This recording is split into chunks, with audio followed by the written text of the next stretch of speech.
बचपन से सुना था, एक शहर है जिसका नाम है काशी। अब मैं इसे काशी कहूं या बनारस या वाराणसी, इन तीन शब्दों के अलग अलग मतलब निकलते हैं, जो हम आपको इस डॉक्यूमेंट्री में जरूर बताएंगे। अपने आप में न जाने कितनी संस्कृतियों, पतली संकरी गलियों के बीच ज्ञान और मोक्ष सब कुछ तो समेटे हुए हैं ये शहर। यूं तो इस शहर को आपने रील्स, वीडियोस, सिनेमा और बहुत सी जगहों पर देखा होगा, पर आपने काशी को कभी जिया नहीं होगा। हमने भी नहीं जिया था, पर जो एहसास वहां पहुंच के हमें हुआ, हम कोशिश करेंगे कि आपको उस एहसास के सबसे नजदीक ले चले।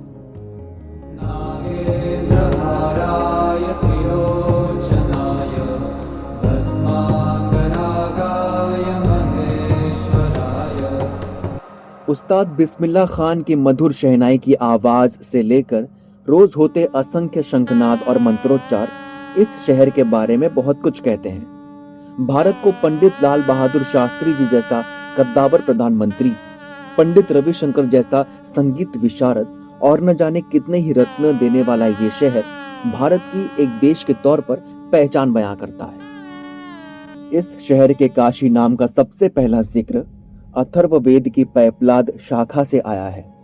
इसके अलावा प्राचीन हिंदू पवित्र ग्रंथ स्कंद पुराण के 15,000 श्लोकों में भी इस नगर के बारे में बहुत कुछ कहा गया है। 5,000 साल पहले भोलेनाथ की बसाई ये नगरी जो उनके त्रिशूल पर टिकी है, जहां मृत्यु भी एक उत्सव है, हमेशा ही ज्ञान, शिक्षा और संस्कृति का केंद्र रहा है। इस शहर का नया नाम वाराणसी वरुणा और असी नदी को जोड़कर बना है, जहां ये नदियां अपने आप को मां गंगा में मिला देती हैं। इस शहर को बनारस नाम देने का श्रेय मुगलों और अंग्रेजों को जाता है। यूनेस्को की विश्व धरोहरों में शामिल होने वाले वाराणसी के ये घाट और ये शहर सिटी ऑफ लाइट्स के नाम से भी मशहूर हैं। काशी देश के सभी बड़े रेलवे स्टेशनों से सीधा कनेक्टेड है। यहाँ के 2 रेलवे स्टेशन, वाराणसी कैंट और बनारस ओल्ड रेलवे स्टेशन, यहाँ आने वाले यात्रियों का स्वागत करते हैं। एयर ट्रेवल करने वालों के लिए यहाँ का पंडित लाल बहादुर शास्त्री एयरपोर्ट देश के तमाम बड़े शहरों से सीधी फ्लाइट्स कनेक्ट करता है। पर एयरपोर्ट शहर से कुछ 30 किलोमीटर है, तो अगर आप फ्लाइट से ट्रेवल कर रहे हैं तो इस बात का ध्यान रखें।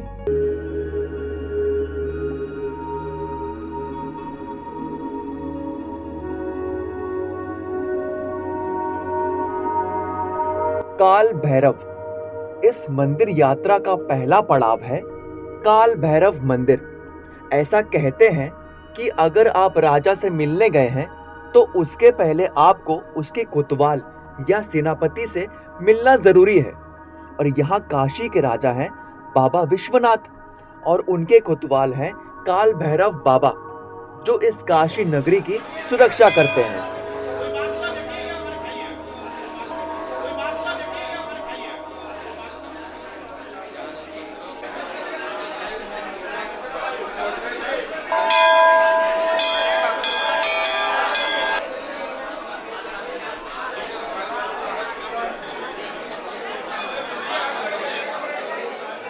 इस मंदिर में आने के लिए आपको वाराणसी के किसी भी कोने से ऑटो, बैटरी रिक्शा और कई साधन मिल सकते हैं। वैसे इन दिनों में वाराणसी में एक कोने से दूसरे कोने जल्दी पहुंचने का सबसे बढ़िया तरीका है बैटरी ऑटो।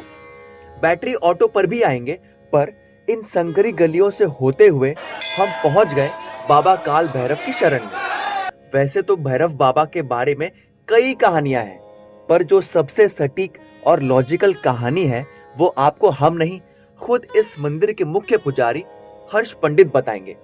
सुनते हैं कि क्या कहना है उनका इस मंदिर के बारे में। तो हमारे साथ हैं यहाँ के पुजारी श्रीमान हर्ष पांडे जी। पांडे जी, थोड़ा सा मतलब इस चीज़ का कि भैरव बाबा कैसे लोगों की समस्याओं को समाधान करते हैं, कैसे जैसे उनको काल भैरव कहा जाता है, तो कैसे कालों के काल भैरव जिनसे भय खाता है, उनके बारे में थोड़ी सी जानकारी। वाराणस्यां भैरव देवः संसार भयनाशनम् अनेक जन्म कृतं पापम दर्शनेन विनश्यति। श्लोक का ही अर्थ यह है कि काल भैरव जी जो महाकाल स्वरूप में काशी में वास करते हैं, इनके दर्शन मात्र से जन्म जन्मांतर युग युगांतर के किए हुए पाप शमन हो जाते हैं। यदि भक्त काल भैरव जी का नाम एक बार स्मरण कर ले तो काल उसके दरवाजे से भाग खड़ा होता है। काशी में भगवान की महिमा इतनी है कि साक्षात स्वयं श्री हरि विष्णु भी काशी के अंदर बिना काल भैरव जी की आज्ञा के नहीं आ सकते। और जहाँ तक बात रही कष्ट निवारण की, काल भैरव जी को शनि, राहु, केतु, मंगल जैसे छाया ग्रहों का गुरु माना जाता है। भगवान की शरण में आने से इन सभी ग्रह दशाओं का, महादशाओं का जो नकारात्मक प्रभाव है वो समाप्त हो जाता है और भगवान अपने शरण में आए हुए व्यक्ति को न कि केवल काल से बल्कि कुष्ठ रोग, चर्म रोग, स्वास्थ्य रोग इत्यादि और ग्रह महादशा से भी बचाते हैं। थोड़ी सी जानकारी इनके इतिहास की कि कैसे इसी जगह स्थापित हुए थे काल भैरव। इसकी दो मुख्य रूप से कहानी है। एक आपकी जो ऐतिहासिक रूप से है और दूसरी जो पौराणिक रूप से है। जो पौराणिक कथा है वो थोड़ा सा पहले हम जाते हैं शिव महापुराण में। जब महाविष्णु में और ब्रह्मा जी में यह मतभेद था कि ब्रह्मा और विष्णु में श्रेष्ठ कौन है, उसने भगवान शिव ने एक ज्योति स्वरूप धारण करके ऊपर और नीचे को आकाश में फैल गए। भगवान शिव ने दोनों से कहा जो भी इस ज्योतिमय स्वरूप का अंत पालेगा वो दोनों में श्रेष्ठ कहलाएगा। ब्रह्मा जी स्वान पर बैठ करके यानी बत्तख पर बैठ करके नीचे की तरफ ऊपर की तरफ गए उड़ते हुए, और महाविष्णु जी इनके वाहन पर, जिसको इंग्लिश में वाइल्ड बोर कहते हैं, उस पर बैठ करके नीचे की तरफ गए। ब्रह्मा जी का एक मस्तक झूठ था, तो उन्होंने वापस आ करके ये बताया कि मैंने इस ज्योति का अंत पता कर लिया है, जो कि वो झूठ था, उनको ज्योति का अंत मिला नहीं था।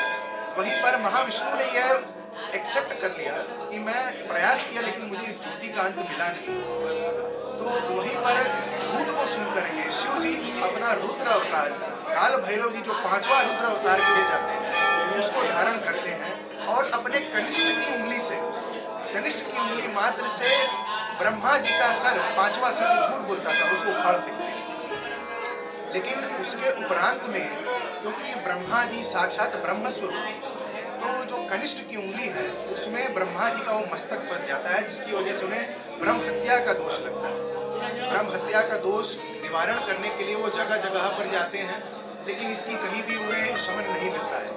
जब वो वैकुंठ धाम जाते हैं यानी श्री हरि विष्णु के पास में, तो श्री हरि विष्णु दूर से ही उनको देख करके दंडवत प्रणाम करते हैं। ये तो साक्षात शिव स्वरूप आ रहे हैं। त्रिशूल, सर पे चंद्रमा, इसकी आंख, माने साक्षात शिव स्वरूप। महालक्ष्मी देवी भी उनको प्रणाम करती हैं, बल्कि मदिरा चढ़ाने की जो प्रथा है वो भी इस वैकुंठ धाम के गमन से जुड़ा हुआ है।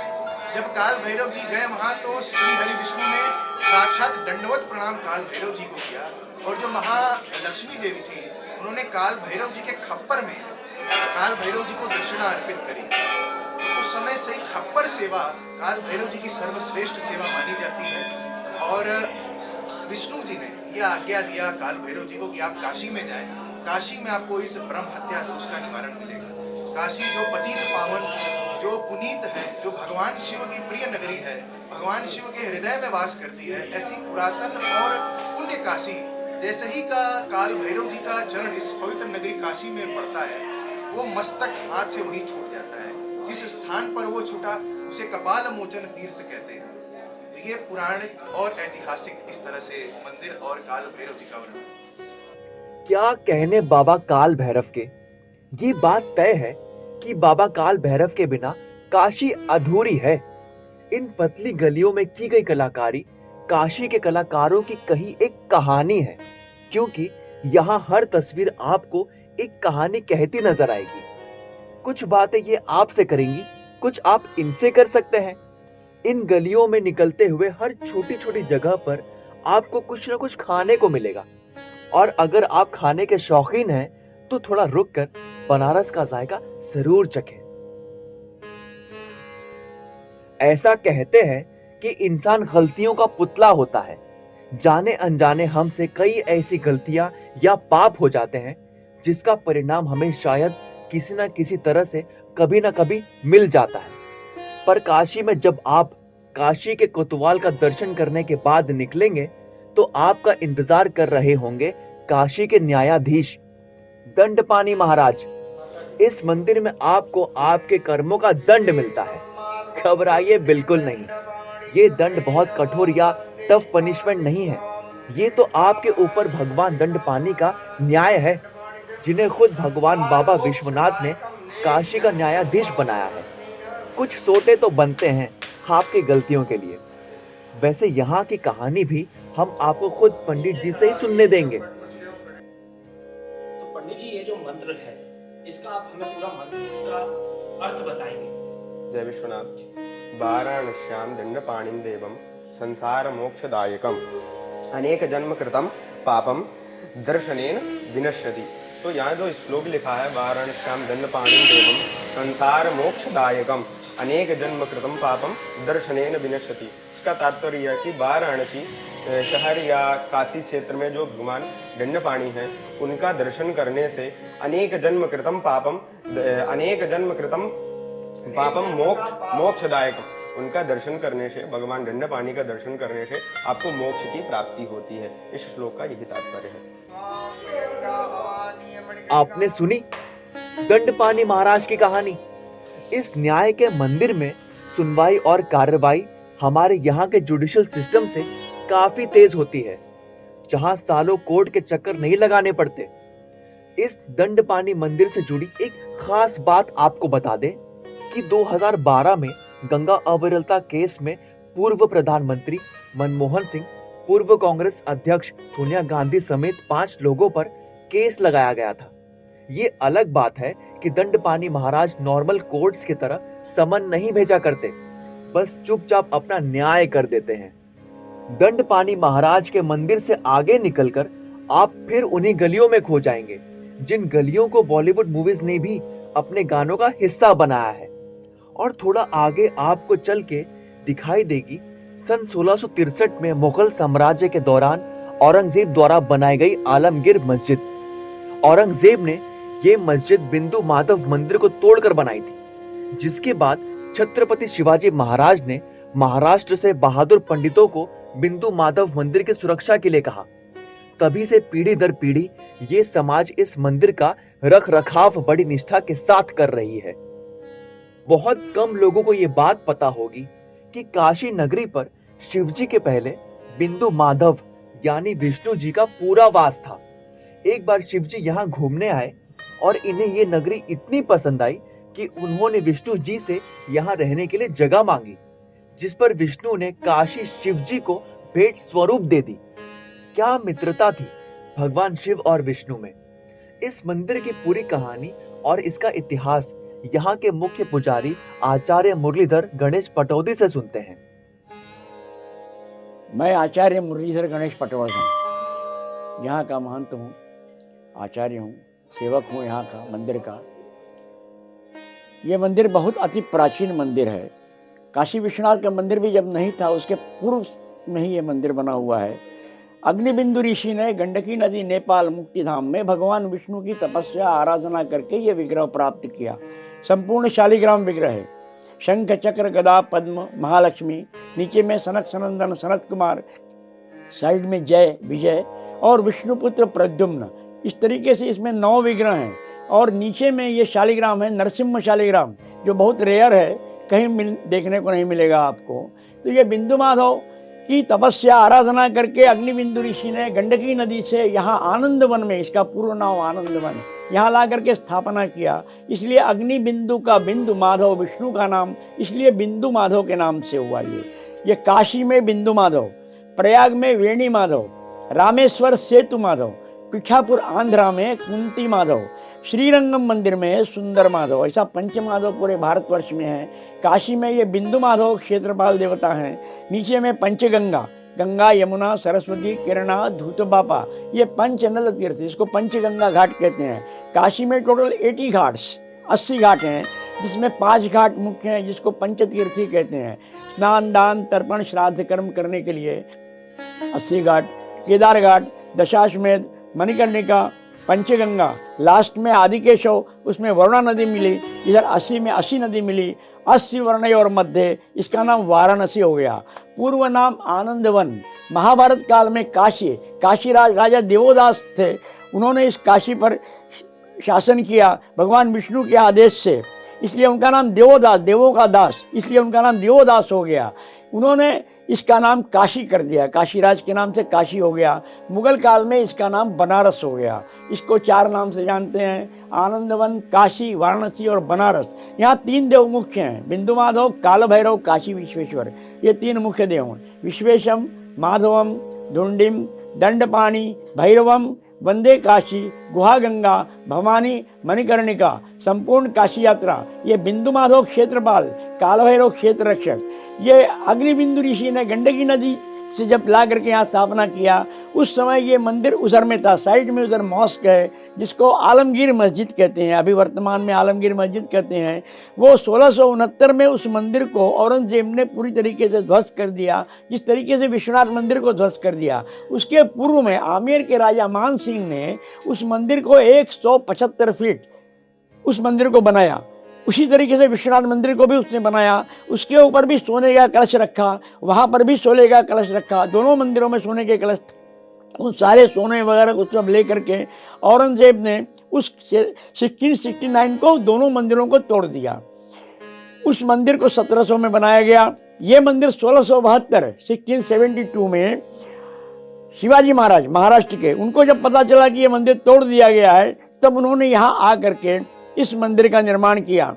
जो वर्तमान में आप इस समय विग्रह आप देख रहे हैं, जो शालिग्राम विग्रह है, ये 3 वर्ष तक तत्कालीन जो पुजारी लोग थे उसके, उन्होंने इसको गंगा में रखा हुआ था।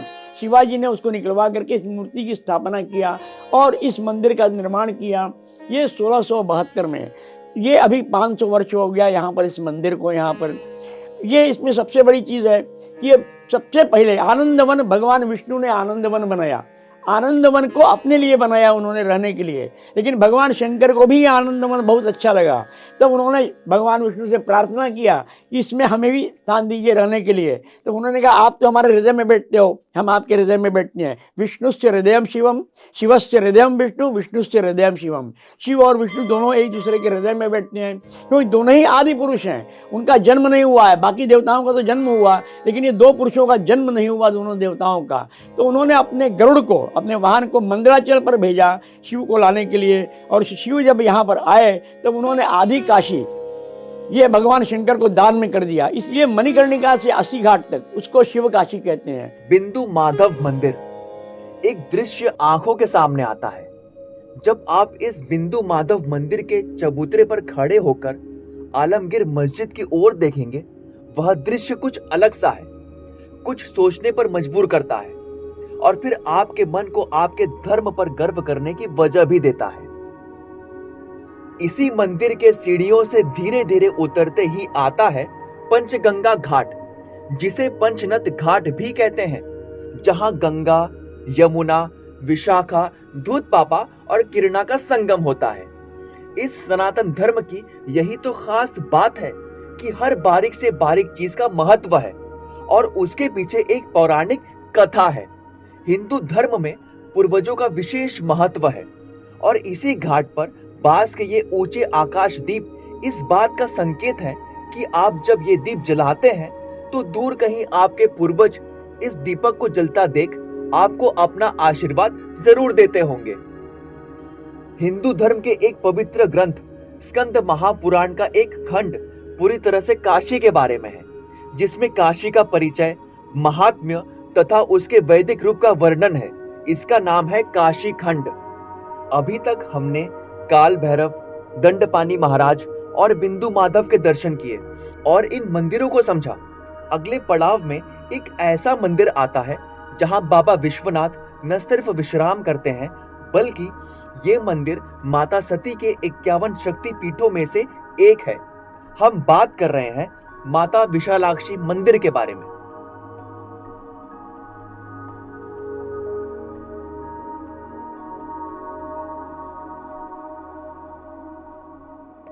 मीर घाट की गलियों से निकलते हुए इस मंदिर के पास आप जब पहुंचेंगे तो आपको उत्तर भारत में दक्षिण भारत मंदिर शैली का एक अद्भुत नजारा देखने को मिलेगा। अगर गर्भगृह को छोड़ दें तो ये पूरा मंदिर दक्षिण भारत शैली में बनाया गया है।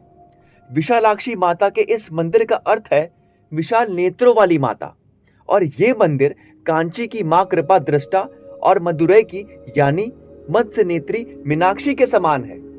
अगर इस मंदिर के इतिहास के बारे में बात करें तो स्कंद पुराण की एक कहानी के अनुसार जब ऋषि व्यास को काशी में कोई भी भोजन नहीं दे रहा था, तब खुद विशालाक्षी देवी एक गृहिणी के रूप में प्रकट हुई और उन्हें भोजन कराया। विशालाक्षी देवी खुद अन्नपूर्णा के रूप में प्रकट हुई और उनका महत्व भी है। पौराणिक मान्यताओं की माने तो इसी जगह पर माता सती के कान के कुंडल और उनके नेत्र गिरे थे, जिसके बाद इस जगह की मान्यता और भी बढ़ गई। इस मंदिर के बारे में विस्तार से बताएंगे यहाँ के मुख्य पुजारी। दक्षाणी दक्ष प्रजापति कन्या दक्षाणी थी, उनका 51 खंड हुआ। शंकर जी जब उनको लेके पूरे भ्रमण कर रहे थे तो विष्णु भगवान ने अपने चक्र से उनके एक एक अंग को काटना शुरू किया। तो जहां जहां अंग गिरा वहां वहां शक्तिपीठ हुआ। यहाँ पे माता का मुख गिरा, वाराणस्याम विशालाक्षी गौरी मुख निवासिनी। इस मंदिर के पीछे देखिए एक माता है, वही शक्तिपीठ है। यहाँ पे सती का मुख गिरा था, ये शक्तिपीठ विशालाक्षी हुई। और ये विश्वनाथ जी का शयन गृह भी है। बाबा विश्वनाथ यहाँ के रात्रि में शयन भी करते हैं। तो मुझे बताइए कि लोग यहाँ पे दूर से आते हैं, तो मान्यता क्या है इस मंदिर के पीछे? एक तो ये माँ शक्तिपीठ है और इनसे ही 9 दुर्गा 9 गौरी सभी देवी देवताओं का प्रादुर्भाव जो हुआ वो माता से ही हुआ। माता पार्वती भी कई हजार साल तक इनकी ही तपस्या करी, तब वो शंकर जी के बगल में बैठने की तैयारी हुई। ये सब चीजें से ये बहुत ज्यादा पावरफुल हुई। और हमारे यहाँ साउथ के लोग 80% इसलिए आते हैं कि ऐसी मान्यता है कि साउथ में इनकी 2 बहनें, कंची में कामाक्षी, मदुरई में मीनाक्षी, काशी में विशालाक्षी। तो 2 तो उनकी यात्रा वहां हो जाती है, लेकिन जब वो काशी आते हैं तो विशालाक्षी का दर्शन जरूरी करते हैं, इसलिए विशालाक्षी भी करती है। तो 2 हो जाता है। एक तो शक्तिपीठ है, विश्वेश्वर की अर्धांगिनी है और उनकी सिस्टर भी है। और तमिल में ऐसी मान्यता है कि तमिल लोगों की अधिष्ठात्री देवी भी है। ऐसा विभूति जी ने आया था वहां नमो घाट पर, उन्होंने भी कहा। और माता की कृपा से यहाँ कई चीजों का बड़ा है, चमत्कार है।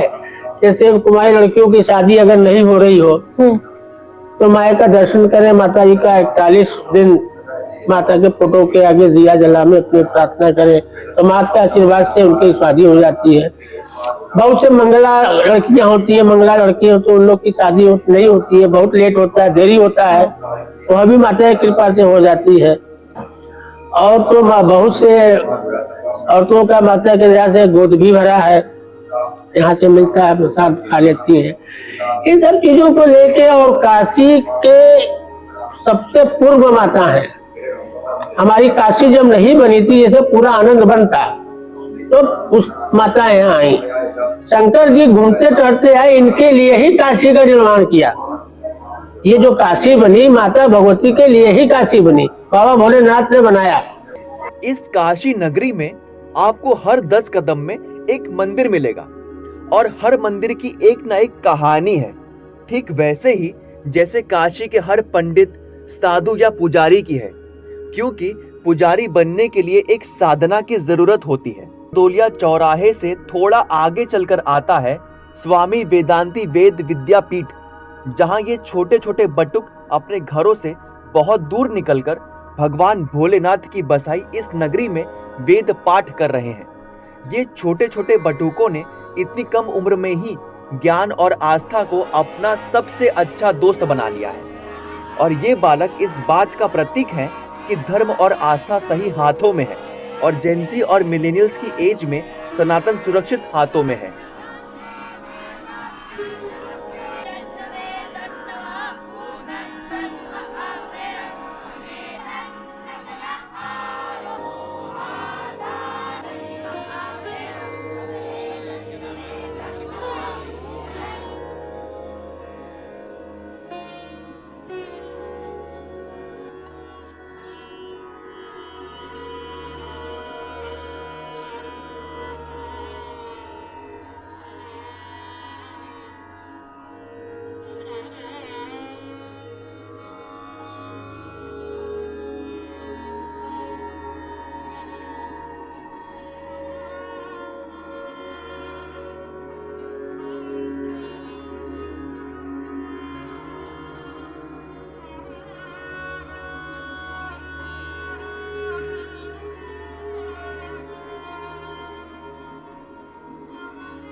मंदिरों की इस नगरी में अगला पड़ाव आता है डुंडीराज विनायक मंदिर, जो श्री काशी विश्वनाथ मंदिर के मुख्य द्वार नंबर 1 पर स्थित है। ये भी एक देखने लायक बात है कि कैसे बाबा विश्वनाथ के दर्शन से पहले आपको गणेश भगवान के दर्शन करनी जरूरी है, क्योंकि एक कथा के अनुसार भगवान गणेश को तो ये अधिकार खुद उनके पिता भगवान शिव ने दिया था। 2016 में इस मंदिर के रेनोवेशन को लेकर काफी न्यूज थी। हालांकि अब सब कुछ सामान्य है और यहाँ आने वाले श्रद्धालु उसी श्रद्धा और आस्था के साथ डुंडीराज गणेश मंदिर के दर्शन के लिए आते हैं।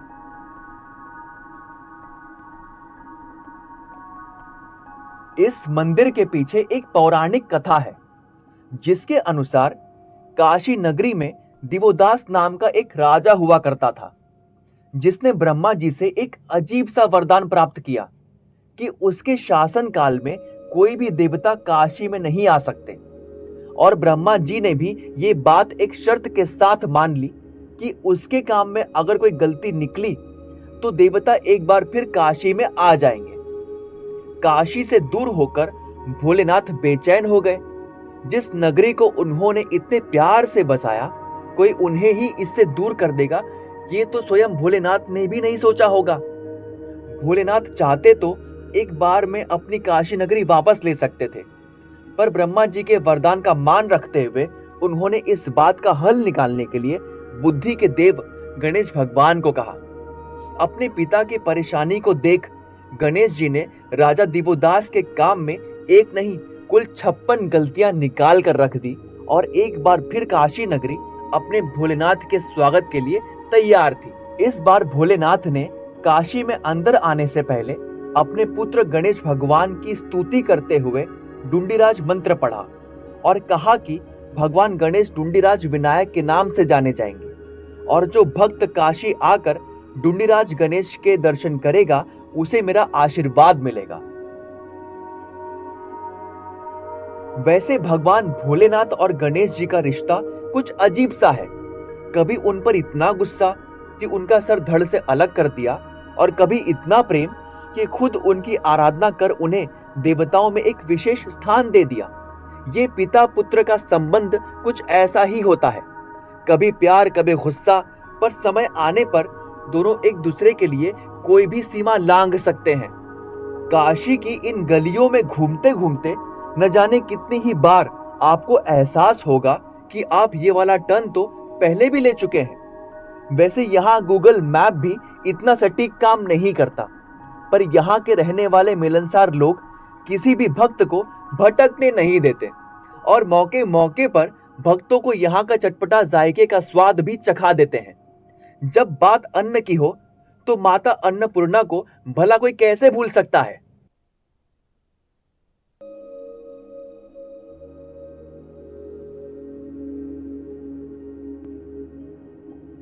हिंदू धर्म में माता अन्नपूर्णा का एक अहम स्थान है, जो पूरे विश्व के पालन पोषण का ख्याल रखे, ऐसी है माता अन्नपूर्णा। अन्नपूर्णा माता की महिमा कुछ ऐसी है कि खुद भगवान शंकर ने अन्नपूर्णा माता से अन्न भिक्षा ली थी। इस नगरी के कण कण में शिव और उनकी महिमा के न जाने कितने ही किस्से समेटे ये नगरी अपने हर मंदिर से आस्था की वह गंगा बहाती है, जिसमें हर भक्त लगातार डुबकियां लगाने की लालसा रखता है। काशी विश्वनाथ मंदिर के गेट नंबर 4 के प्रांगण में बसा ये मंदिर एक श्री यंत्र पर स्थित है और इस बात का प्रतीक है कि भगवान शिव की इस नगरी में कोई भी मंदिर, कोई भी शिवालय, कोई भी जलाशय यूं ही नहीं बन गया है। ऐसा लगता है कि खुद भोलेनाथ ने विश्वकर्मा को साथ रखकर इस नगरी का निर्माण कराया हो। ठीक वैसे ही जब आप अपना घर बनाते हुए एक एक बारीकी का ध्यान देते हैं। इस मंदिर के इतिहास और इसके बारे में बताएंगे यहाँ के मुख्य पुजारी। देखिए, इतिहास आप पहले ये जानिए कि जो हमारी काशी क्षेत्र है ये इतिहास से भी पुरानी है और हमारे शास्त्रों में, पुराणों में इसका वर्णन किया गया है। ये काशी क्षेत्र पहले भगवान विष्णु की नगरी हुआ करती थी। भगवान शिव ने जब इसको देखा तो बड़े ही इसको देखने के बाद उनको आनंद की अनुभूति हुई और भगवान शिव के ऊपर एक बार ब्रह्म दोष भी लगा हुआ था। वो ब्रह्म दोष उनका कभी पीछा नहीं छोड़ रहा था। काशी में आने के बाद उस ब्रह्म दोष से भगवान मुक्त हुए हैं और मुक्त होने के बाद भगवान विष्णु से इस नगरी को अपने ले लिए कि भगवान मुझे यहाँ बसने के लिए आप इस नगरी को मुझे दे दीजिए। हमारी आपकी भाषा में अगर आज की शुद्ध भाषा में बोला जाए तो भगवान विष्णु से भगवान शंकर ने इस नगरी को लीज पे लिया हुआ है। देवताओं का जो वर्ष होता है, दिन होता है, वो हम मनुष्यों से कई ज्यादा अधिक गुना होता है। तो इसमें यह है कि भगवान शिव जब काशी में आके विराजमान हुए तो सभी देवता काशी में आए। भगवती अन्नपूर्णा जो है ये पार्वती का एक स्वरूप है।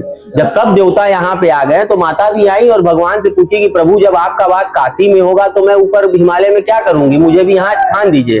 तो उस क्षण भगवान शिव ने भगवती को अन्नपूर्णा के रूप में विराजमान करने का आदेश दिया और साथ में इनसे भिक्षा मांगा। भगवान ने साक्षात अन्नपूर्णा माता से भिक्षा मांगा कि हे अन्नपूर्णे सदा पूर्णे शंकर प्राण वल्लभे ज्ञान वैराग्य सिद्ध्यर्थम भिक्षाम देहि च पार्वती। माता च पार्वती देवी पिता देवो महेश्वरा बांधवा शिव भक्ताश्च स्वदेशो भुवनत्रयम्। तो और ये वरदान मांगा कि इस काशी क्षेत्र में भूखा व्यक्ति आएगा जरूर लेकिन वो कभी भूखा सोएगा नहीं। इस काशी क्षेत्र में जो भी रहता है उसको पालन पोषण और भोजन की व्यवस्था भगवती माँ अन्नपूर्णा की है। और ये भगवती हमारी, आप समझ लीजिए कि इनको हम 200, 500, 400, 700, 800 सालों में नहीं बता सकते हैं, क्योंकि जब से हम इस काशी के बारे में पढ़ते हैं, अपने पुराणों में पढ़ते हैं, तो जो कुछ यहाँ के प्रमुख मंदिर हैं उन मंदिरों के साथ भगवती अन्नपूर्णा का भी जिक्र होता है। तो पंडित जी इस मंदिर का निर्माण कितने समय पुराना है? इस मंदिर का निर्माण कम से कम हजारों वर्ष पुराना है। समय के साथ साथ मंदिर का और भी निर्माण होता गया, धीरे धीरे और इसका विस्तार होता गया और आज के समय में ये इस रूप में बनके तैयार हुआ है। वरना इसके पहले पूर्व में 400 वर्ष पूर्व जब आप इस मंदिर में आते थे तो उतनी रश भी नहीं थी, उतने भीड़ भाड़ भी नहीं थे। पीछे गायें बनी रहती थी, गौ सेवा भी होती थी और भी देवताओं की पूजा पाठ होती थी। लेकिन समय के साथ साथ जैसे जैसे समय आता गया मंदिर सहित मंदिर का निर्माण होता गया। ऐसी कोई अन्य घटना या कहानी जो आप बताना चाहते हैं इस मंदिर के बारे में विशेष रूप से?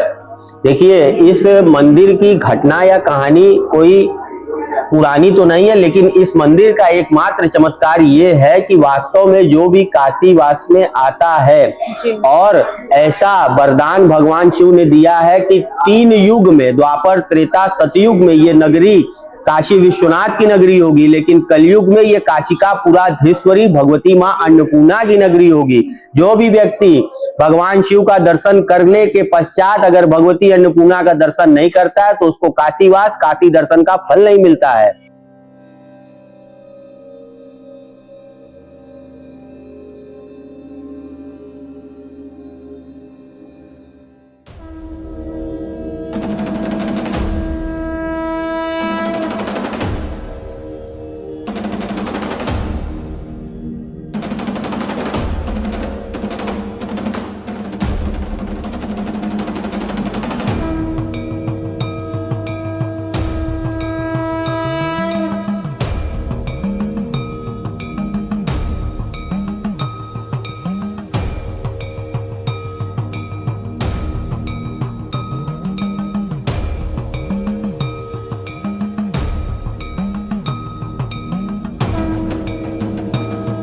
डमडम बजते डमरुओं की आवाज, हर तरफ शिव भक्तों की बढ़ती कतारें, एक मंत्र मुग्ध कर देने वाली अलौकिक रोशनी और इसी के बीच स्थित ये काशी विश्वनाथ मंदिर, जहां आज भी भगवान शिव और उनके भक्तों के बीच कुछ बाधाएं हैं, पर भक्तों को इस बात की परवाह कहां। तन में शिव, मन में शिव और कण कण में शिव। इस भक्ति भाव से बढ़ते हुए हर भक्त के चेहरे पर एक अलग ही चमक है। उसे परवाह नहीं कि उसे कितनी लंबी कतार में लगना पड़ेगा, क्या उसे गर्भगृह तक दर्शन करने मिलेंगे या नहीं। उसे तो बस एक बार बाबा विश्वनाथ के दर्शन करने हैं। उन्हें बाबा की बस एक झलक चाहिए। भगवान शिव के इस मंदिर पे न जाने कितने आक्रमण हुए, कितनी बार इसे तोड़ने की कोशिश हुई और कई लोगों ने इस मंदिर में स्थित शिवलिंग को बचाने के लिए अपनी जान तक की परवाह नहीं की। आस्था की शक्ति कहें या भगवान शिव का आशीर्वाद, तमाम कोशिशों के बाद भी भक्त और भगवान के बीच की दूरी बनाने का हर प्रयास विफल ही हुआ। 12 ज्योतिर्लिंगों में से एक ये मंदिर विश्वेश्वर के नाम से मशहूर है, जिसका मतलब है ब्रह्मांड का रक्षक। मुगलों के आक्रमण के बाद पंडित नारायण भट्ट, राजा हरिश्चंद्र और देवी अहिल्याबाई होलकर का इस मंदिर को वापस बनाने में बहुत अहम भूमिका निभाई। इसी मंदिर से लगा हुआ है ज्ञान वापी, जो अभी तो एक मस्जिद है, पर स्कंद पुराण की एक कहानी ये कहती है कि भगवान शिव ने यहाँ अपने त्रिशूल से एक कुआं अपने लिंगाभिषेक के लिए बनाया था। यहीं भोलेनाथ ने माता पार्वती को धर्म ज्ञान दिया और इस जगह ज्ञान वापी। काशी विश्वनाथ मंदिर में बाबा विश्वनाथ के अलावा इस मंदिर में काल भैरव, कार्तिकेय, विष्णु, गणेश, पार्वती और शनि के छोटे छोटे मंदिर हैं। मंदिर में 3 सोने के गुंबद हैं, जिसे पंजाब के महाराजा रंजीत सिंह ने लगवाया था।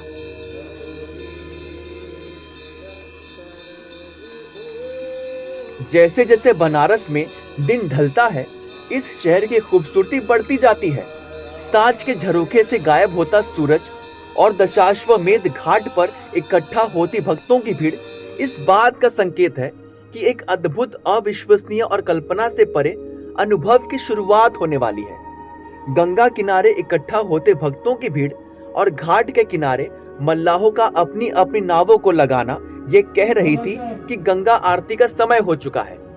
हर कोई इस अद्भुत विहंगम नजारे को जितना पास हो सके उतनी पास से देखना चाहता था, लेकिन ऐसी इच्छा रखने के लिए शाम 4 बजे से ही आगे की लाइन में लगना होगा। वैसे ये दृश्य सबसे अच्छा नाव पर बैठ के दिखाई देता है। पुजारियों के हाथ में लंबे ऊंचे दीप, शंखनाद, घंटी, डमरू की आवाज और मां गंगा के लगातार लग रहे जयकारों की ये गूंज न जाने कितने घाटों तक सुनाई देती है। लगभग 45 मिनट तक चलने वाली ये गंगा आरती आपको आस्था के धागे से बांध कर रखती है और गंगा मां और आपके रिश्ते को और भी मजबूत करती है। इस आरती का महत्व आप इस बात से समझ सकते हैं कि इसे देखने के लिए सिर्फ देश ही नहीं, विदेश के भी कोने कोने से लोग इसका आनंद उठाने आते हैं। ज्ञान, संस्कृति, मृत्यु, मोक्ष और न जाने क्या कुछ समेटे इस शहर की कहानी अभी खत्म नहीं होती, क्योंकि अंतः अस्ति प्रारंभ, यानी अंत ही शुरुआत है। अगले एपिसोड में है बनारस के वह 84 घाट जिन्हें देखने के लिए देश विदेश से लोग आते हैं और कोशिश करते हैं अपने लिए कुछ न कुछ ढूंढने की। मिलते हैं अगले एपिसोड में, जहां मंदिरों की पूजा के बाद होगी पेट पूजा और उसके बाद कुछ खास जगहों पर चलेंगे जो बहुत से लोगों को पता नहीं है, क्योंकि ये जगहें गूगल या इंस्टाग्राम के रील्स पर नहीं, काशी के लोगों के जुबान पर है। हर हर महादेव।